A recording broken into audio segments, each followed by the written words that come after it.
For many patients, surgery offers the best chance of getting rid of cancer, but not everyone is a candidate. Now, a growing number of less invasive therapies that attack tumors in a different way are giving patients more options. Some breakthrough techniques are said to deliver targeted treatment with the precision of a smart bomb.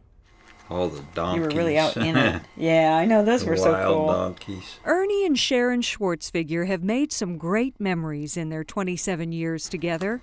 I think my favorite part was Custer Park, though.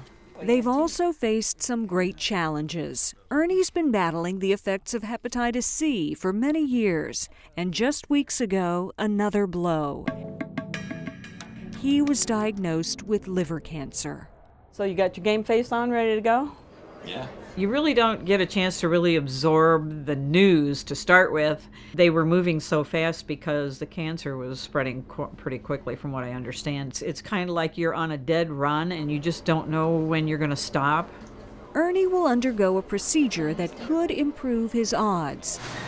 ChemoEmbolization is one of the newer targeted forms of cancer therapy. Hopefully with this procedure, they'll get rid of the tumor that's on my liver and melt it down. Yeah, I said, well, let's get it done. The tumor actually sits out here. It comes off the liver. You can see it here. Dr. Bruce Zweibel is an interventional radiologist at Tampa General Hospital. He was among the first in the region to begin treating tumors like this one with targeted therapies.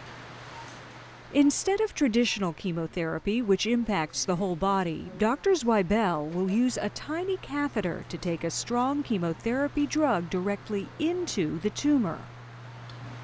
What we're trying to do is target the chemotherapy, target the drug to exactly where the tumor is, so that it decreases the side effects and has a greater kill ratio, that we're able to actually kill more of the tumor locally.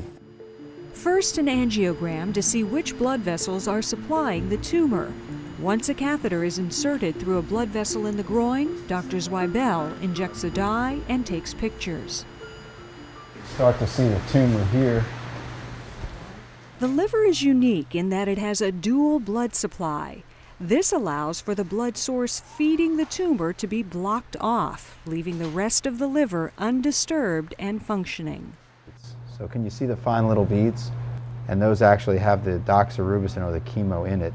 A newer aspect of this technology, tiny little beads like grains of sand which act as vessels to carry the chemo to the tumor. This extra vascularity is going to kind of suck the beads into it, and that's going to fill the tumor, and then those little beads will get lodged into the blood vessels of the tumor and will block the blood supply, and then the chemo will elute out over time.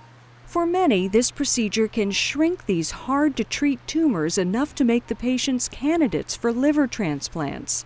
But even for those who may not be right for transplants, arresting the tumor growth can prolong life. Anecdotally, we've had patients who have come to us with an invasive cancer, for example, of the liver, and they've lived 5-6 years. I mean, whereas really they had probably a 6-month mortality without any treatment at all. And so, I mean, that's pretty huge. Dr. Zweibel confirms Ernie has some tumor infiltration in his liver, which will add to the challenge of shrinking it down. It looks like there's still a little bit more vascularity, but I think we're going to stop here for today. Dr. Zweibel will see how Ernie responds to this first treatment and plan on a second round. To try to knock out more of the invasive portion, which is fed off some different arteries than the ones we blocked off already. So he'll definitely have another treatment probably in 2 weeks. If he tolerates this one well, we'll bring him back in about 2 weeks and try to finish off that area. I really don't know if it worked or not. I'm pretty sure it did. It's like, thank God it's over with. With limited options, Sharon and Ernie are optimistic about the choice they made. They're counting on more time together, time for more traveling, and for the mountain house they plan to build very soon. Just enjoying it and having a good time together and having memories. Spending time with my wife, growing old together.